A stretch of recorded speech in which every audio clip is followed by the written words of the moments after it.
जोंनि बर' मानसिखौ गाफ्ले गाफ्ले बुथारनाय दिनै बहाबा मेला नायनो थांबा देगारजों सुनाय बुना हरनाय मानसिफोरखौ फाग्ला खालामनाय जिथु नोंथांनि पलिटिक्स जेनेरेसनखौ धंख' खालामनाय जिथु पलिटिक्स बेखौ रायजो राजाफोरा नुदों।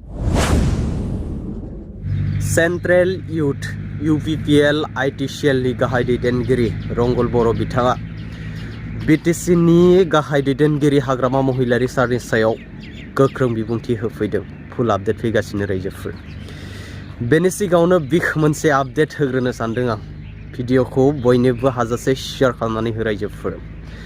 दिनै आसाम स्टेट BJP नि प्रेसिडेन्ट दरं अदालगुरि समस्तिनि MP दिलीप शइकिया बिथाङा जानो गोनां फैबाय थानाय आसाम बिधान सभा इलेक्सनखौ लाना ओरैबायदि मोनसे चेलेन्ज खालामदों।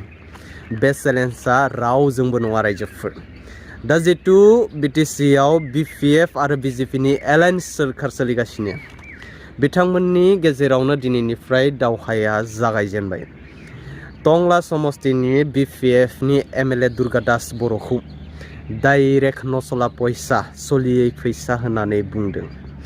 आरोबाव बुंबावदों मा बे बारनि आसाम बिधान सभा इलेक्सनाव दुर्गा दास बर'आ BTC नि जेरावखि समस्तियावनो गेलेया मानो देरहानो हायोब्ला दिलीप शइकिया बिथाङा गावनि आसिखौनो दानस'ना लानायनि बिग मोनसे चेलेन्ज खालामदों।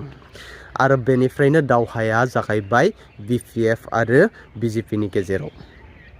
आंनि मोनदांनाय बायदिब्ला बे बारनि जानो गोनां आसाम बिधान सभा इलेक्सनाव BTC हिसाबै 15टा सिटआव UPPLआ 9टा 10टाया 100% देरहागोना पुरा खाटां। बाखिखौ आं बुंथ'नो हाला। कारना बेनो आंना डाइरेक्ट खुला खुलि लाखोमा सिखोमा जेबो गैया। BJP जों जायनो लोगो जागोन बेनो जोंनि BTC आव जेनगोन। थांनाय BTC इलेक्सनाव UPPLआ गाज्रि रोखोमै जेननायनि जाहोनाबो बेनोमोन। मानाव गेदेर हाग्रामा महिलारि सारखौ फोथायनानै माइनरिटि सुबुंफोरा देरहासार खालामदोंमोन। नाथाय देरहाखांनायनि हरसे उनावनो मानाव गेदेर हाग्रामा महिलारि सारा फोथाय खेबस' खालामदों। जाय पार्टिजों लोगो जानानै UPPLआ BTC इलेक्सनाव गाज्रि रोखोमनि मोनसे फिथाइ मोनजादोंमोन बे फिथाइखौनो BPFआ फैगौ BTC इलेक्सननि खोथाखौथ' बाद हो जानो गोनां एसेम्बलि इलेक्सनावनो मोनजानो थांगासिनो दं रायजोफोर। आं नोंथांमोननो मोनसे भिडिअ क्लिपनि नायनानै लाग्रो। तो कोनोदिन हंदर एसटी नहीं पाबो और हिया हंदर के धर्म के नाम में जाति के नाम में हंदर के विभाजन करके राखी हिमंत विश्व शर्मा मोदी के हंदर के इमीडिएट 2026 में हिमंत विश्व शर्मा के सरकार के हंदर के हंगाएगा है। दामान गोनां रायजोफोर मा बुंदों नोंथांमोनाबोथ' खोनाखाबाय नङा होमबा? बे आदिबासिफोरनि मोनसे फिसा सावरायमेल बिथांमोनहा निजा राजखान्थि हान्जा गैया। बेनिखायनो गावसोरनि सोरबा सासे नेताया जा इनिशिएटिभ थांखि लायो बेखौनो ज' सावरायलायनानै मानिलायनानै मावो। जोंनि बर'नि बायदि उल्थां फाल्थां नङा बिसोरनिया। मुस्लिमफोराबो बेनो। मुस्लिमफोराबो ज' जानानै मोनसे पार्टियावनो ज' होनो हायो बिथांमोना। जायफोर पार्टिनि खाथिराव एरायनो हायौ साफा सानैया गुबुननियाव रेजेरनो हागौ। बाखि जोंनि बर'नि बायदि नङा।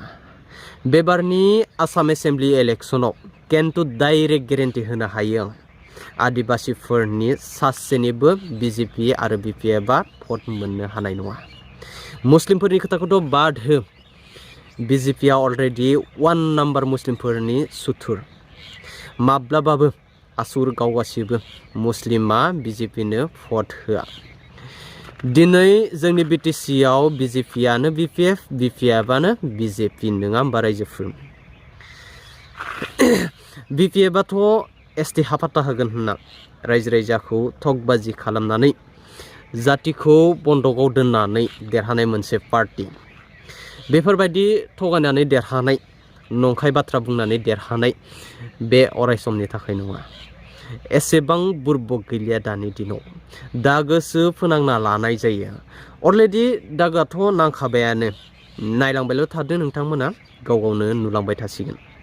महिलारि बिथाङा सरकार फैनायनि उनाव बर' मानसिया मानो बुथार जाखो बिथांखौसो टाइगार होननानै कास्टम बसुमतारी बिक्रम दैमारी बिथांमोना बुंबाय थादोंमोन टाइगार थानायाव बर' मानसिया मानो बुथार जाखो दिनै लाइमोन सेंग्रा सिख्लाफोरखौ 2 लाख होगोन होननानै मानो थगायखो बोरो साख्रिया बोरो हाग्रामा महिलारि बिथाङा साख्रि होगोन होननानै लाइमोनफोरखौ मानो थगायखो बिनि सायाव एन्सार नांगौ दिनै बर'फोरा संग्राम खालामनानै मोननाय बिटिसि बिटिआर सेक्रेटारियेटआव दिनै लाइमोनफोरा मानो थांनो गोनां जाखो हाग्रामा महिलारि बिथाङा मानो सावरायनानै समस्याखौ समाधान खालामनो हायासै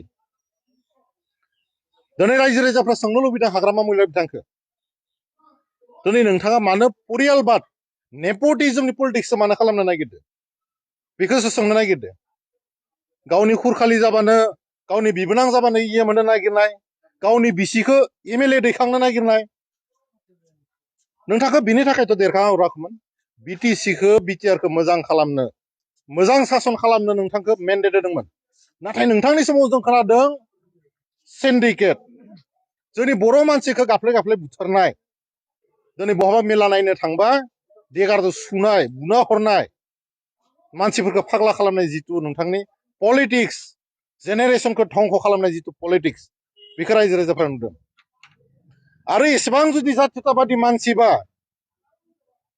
दिनै जों खोनाबाय थादों बिटिसिखौ सोरबासो सालायगासिनो दङ सोरबा बामोना सालायबाय थादों होननानै जों खोनादों सोर बामोन नोंथाङा एसेबां पावारफुल मानसिबा बे बामोना मा रखम सालायनो हाखो आन्दलन खालामनो मोननाय बिटिसि बिटिआर बिएससिखौ बोरै सालायनो हाखो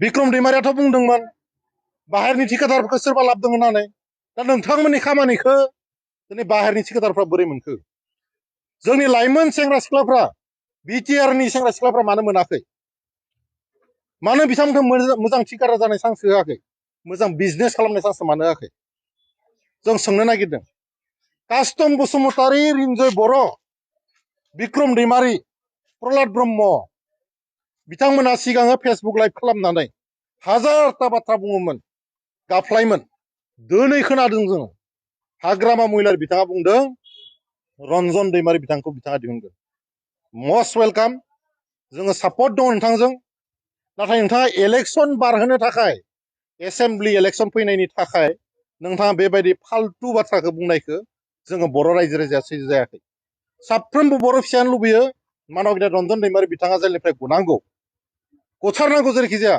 नाथाय इलेक्सन फैनायनि थाखाय नोंथाङा बिदि भेलकि बाजि बाथ्रा बुंनायखौ जों रावबो बर'नि थै गोनां बर' फिसाया सैजो खालामनो हाया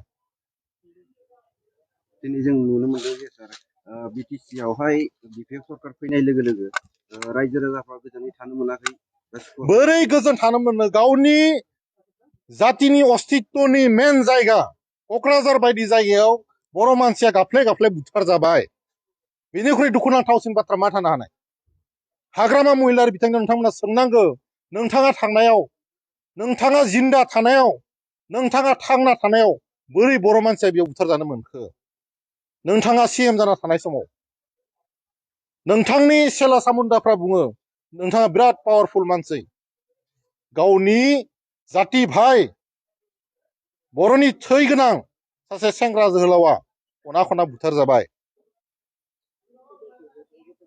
दुखुनांथावना हाग्रामा महिलारिनि समाव बर' जातिया जुदि रैखाथि गैया बे बाथ्राया अलरेडि फोरमान जाबाय थेंक इउ